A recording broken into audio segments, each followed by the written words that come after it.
kitabu 10 babu 3 ka mulakhasul fiqh no yewtay ahkamul luqta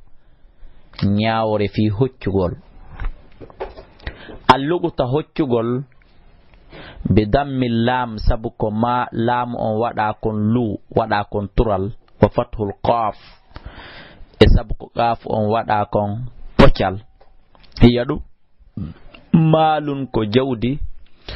dallun majjundi majjirndi an sahibihi gay jommayri ghayra hayawan kon harawana mum monte wa hada din ka do dina min al hanifa newika jaaka ardi bi hifzil mali fi rihnugol jawdi ndin wa riayatihi e aynugol ndi wa jaa dina kan ardi bi ihtirami fi teddingol malil muslimi jawdi juldo wal muhafazati renugol alayhi e hore jawdi ndin min dalika no jeemi allugo hoccugol ko majji hara accali dum yebo bona fa idha dallasi majji malun jawdi an sahibi ga e jomudum fala yakhulu ndi tertatake min salasi halatin ndi fala yakhulu ndi sortaki ndi iwi min salasi halatin imurde al haliji tati al halatul awla al hali arana on an yakuna konde jawdi ndi latoto mimma la tattabi'uhu ko immorde konko tata wawata jokkude dum himmatun himme aw satun nasi hakkindandeji yimbe ben kasuti wano tuggorduni lekkun warraghif e ko wiete ko raghif wa thamrati e dimde wal aswa e kasauti afwan kasauti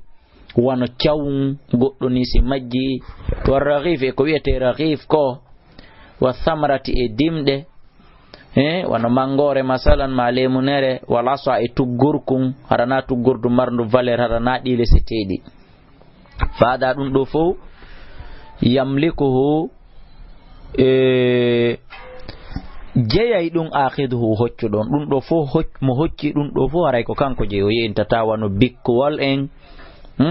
dum do fo mudum miswaruhum peñum ware fi hoy ko yandanda horema mara valeur njano mo hocci dum do fa hada yamliku dum do jeyay dum don directement akhiduhu hoccudon wa yantafi bihi o naftora bila ta'rifin ko alda yinutugol lima ruwiya sabuko fil lima rawa sabuko fil likon jabir qala wi rakhasa rasulullah sallallahu alaihi wasallam newini fil asafi to gordu was sauti e chawun wal habli e bokkun yaltaqitu rajul ko neddo hoccata yo jettu yo jeey kanko jeey rawa abu daud wataw accutu jawdi ndi yebodon al halatu thaniya al halid imman an yakuna konde jawdi majjude ndi latoto mimma yamtani'u immorde ko wawata haditade min sighari subu'i immorde ko dum woni e ngatay koy fandu koy bi mana kulle to sokeden imma li dakhamatihi amma ko sabu tidugol mudum kal ibli wano ngelo bani wal khayli e pucci wal bagari e nagge wal bighali e bam pucci dum do fo andanda horema e kulle burure to sokoje den koko haditoto e memugol dum do bi mana susata ngatude dum do susata memude dum do wa imma li tayranihi ma amma sabu wirugol mudum kulle burure den haditoray memugol dum sabu ko wawi kon wirude sabu ko wirirta kon katto yuri won colli din wa imma li sur'ati uduwiha ma sabu yaawugol jaggutugol mudum gol kulle burure to soke den fo susata dum sabu ko yawata kon atakude goddo kazubai wano ko wiete kon zubai dum ko façon kulloy burure non ko tawata en wawata ko hebande fo mudum inde kapula wa imma li daf'iha ma amma sabu wawgol defandugol hore mum an nafsiha gay hore mum binabiha sabu defandirgol hore mudum nyiije mudum den kal fuhud wano ko wiete fuhudu ciolle no to marde hunduko jotuko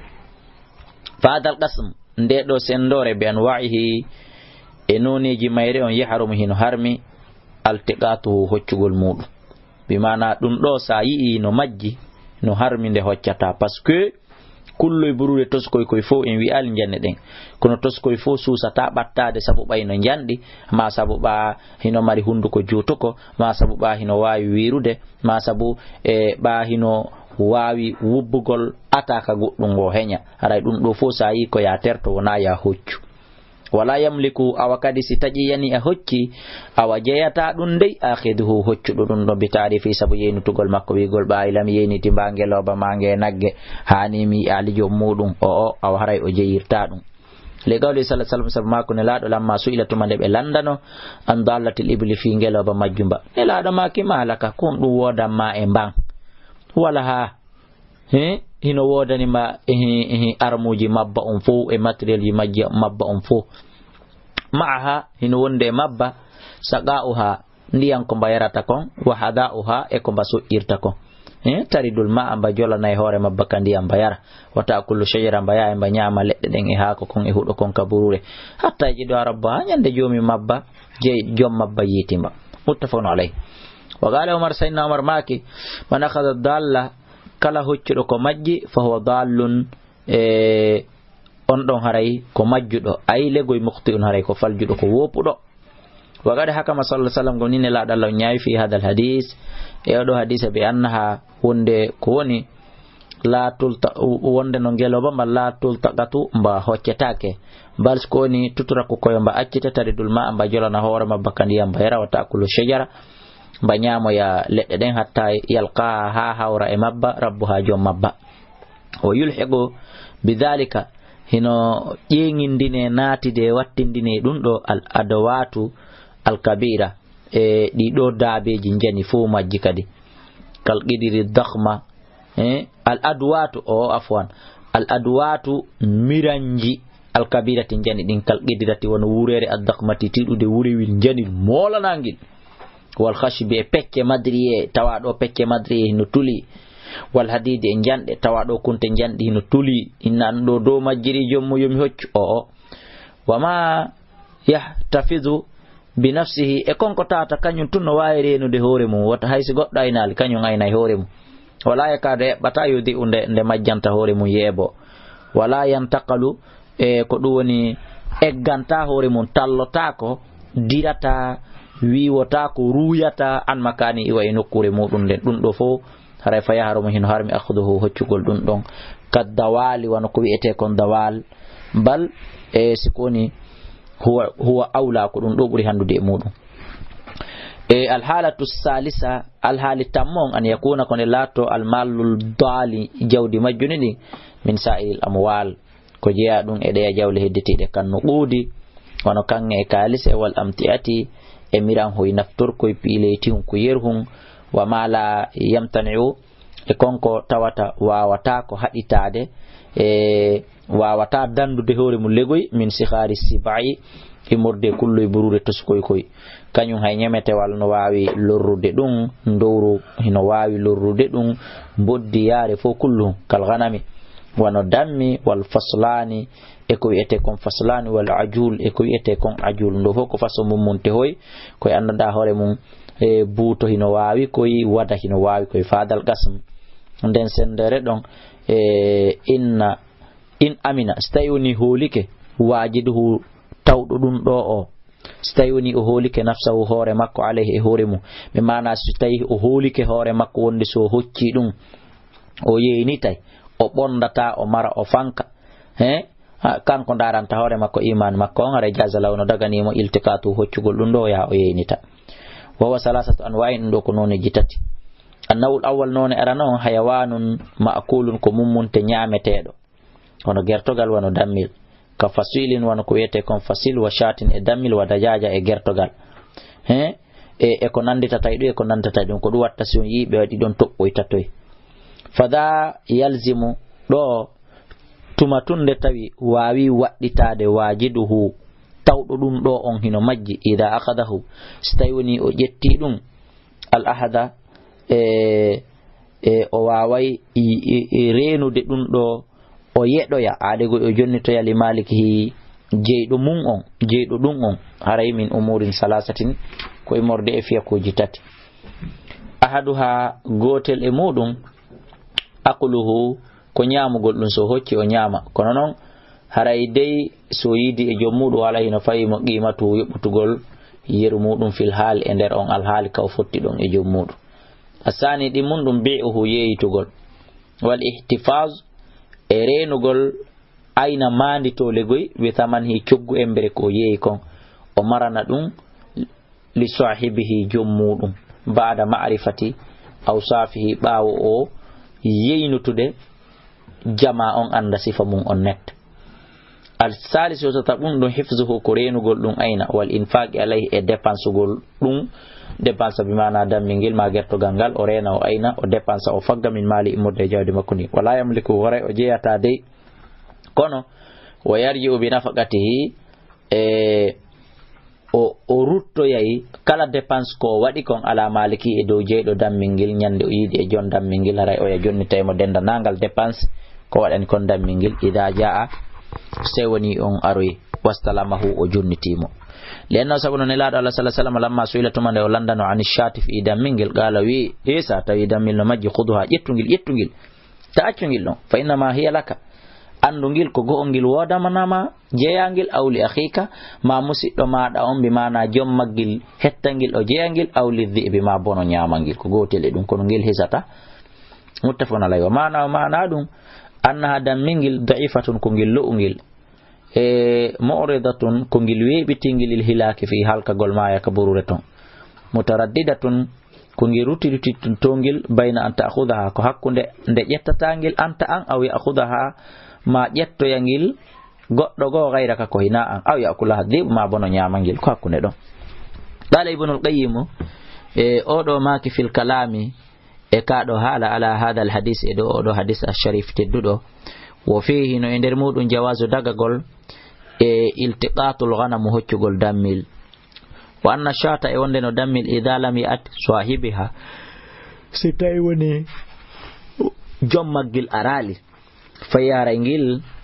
milkil multaqit harangil wontay e jeyal hoccudo ngil on o jeyangil fayukhayyiru harahi musubina hande kadi bayna akliya ko ne nyamugol ngil fil hali e on al hali don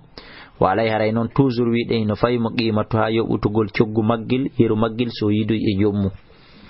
wa bayna bai'iha e hakkunde yeyigol ngil wa hifzi e marugol ayna thamani ha cioggu maggil o wa bayna tarki ay hakkunde accutugol ngil bimana jonna goddo wal infaqi e dépensugol alayha e wa bayna tarki ay hakkunde accutugol ngil wal infaqi e dépensugol alayha ay hore maggil min mali imorde jawdi makko ndi wajma'u hibe fottani ala annahu e do wonde kanko hoccudo dammingil on law jaa sahibuhu sitaywoni jom maggil ari qablan yakula ko adi nyaamude ngil al multaqitu hoccudo ngil on haray lahu hino wodani mo mari durwa kanko jom maggil akhdwa yettutugol ngil hettangil anna uthani non dimmo ma yakhsha ma yukhsha ko nde hunde hulande fasaduhu bonugol mudum haray no hulawata hunde den bonunde yebo ndasi don famude kabatikhin wa fakiha kabatikhin wa hunde defande ni bendi mor wa fakihatin muyanteje bi mana furui wano mangoni lemune tamati de andi dungo ko nyolata henya fayaf'alul multaqitu